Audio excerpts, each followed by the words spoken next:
Flowers. Flowers? Flowers. What kind of flowers do you have on a wedding day? My darling, I love you, I love you, I love you, I love you, I love you, I love you. Flowers. Flowers is an interesting one. Originally, you would have flowers to hide your BO. That's why you had flowers on a wedding day. I know, who knew? Anyway, luckily these days we have deodorant, so we don't need to have flowers to hide our body odor. Anyways, so now, traditionally, flowers. Flowers is an interesting thing but there was a point where every table would have a massive centerpiece of flowers, and that was just the way it is.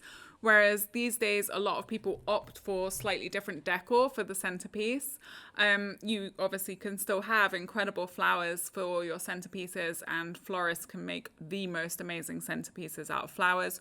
You could also create your own centerpieces using flowers or plants. I've also seen an incredible table display when they actually had this sort of moss/plant/very foliagey type display, which was incredible. The sky is completely the limit at the moment when it comes to floral decoration. So let's just run through the different things that you would need flowers for.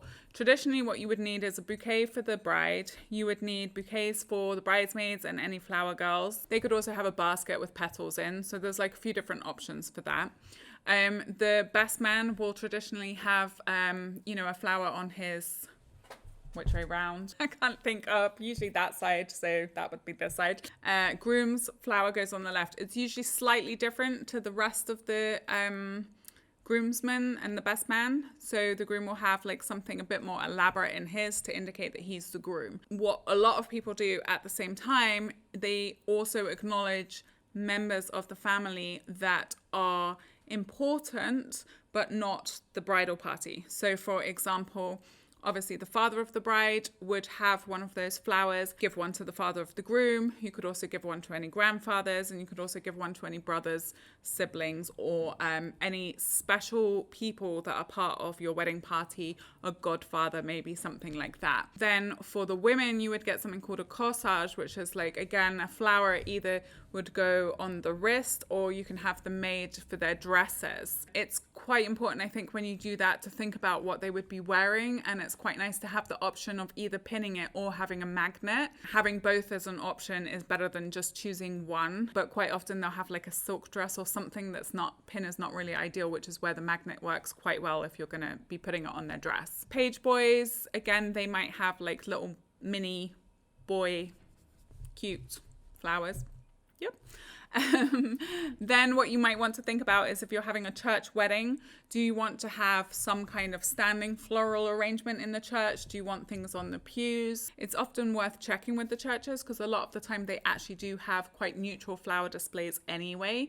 So it's worth seeing what they actually have already. In a registry office, you probably wouldn't think about taking flowers. You obviously can, but most of the time I don't think you would.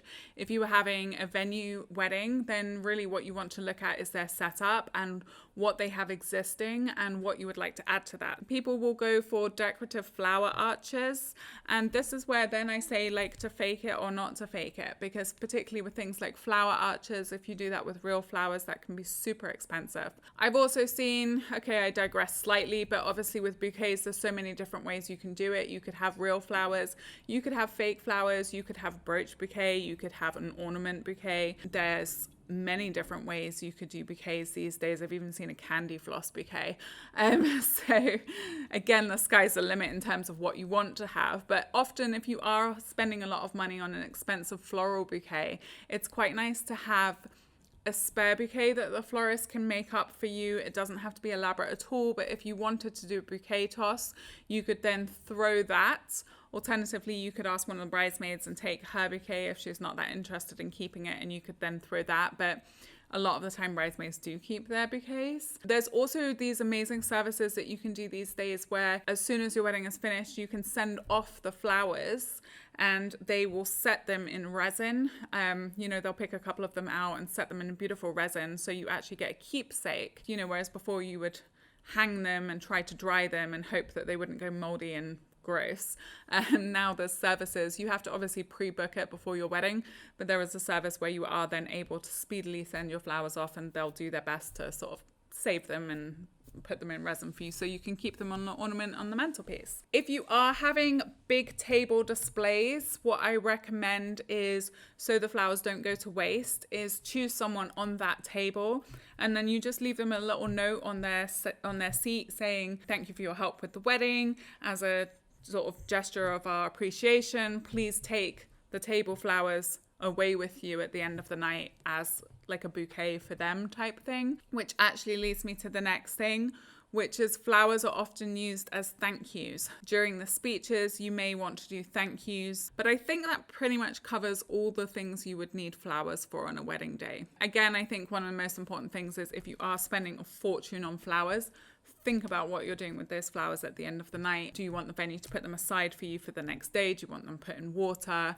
Are you going to give them to people to take home? Are you going to have them sent somewhere? Some people have them sent to the local nursing home or something, which I've seen, which if they are willing to receive that can be a really nice gift. And then they can, obviously sort of repurpose them, put them into vases, etc.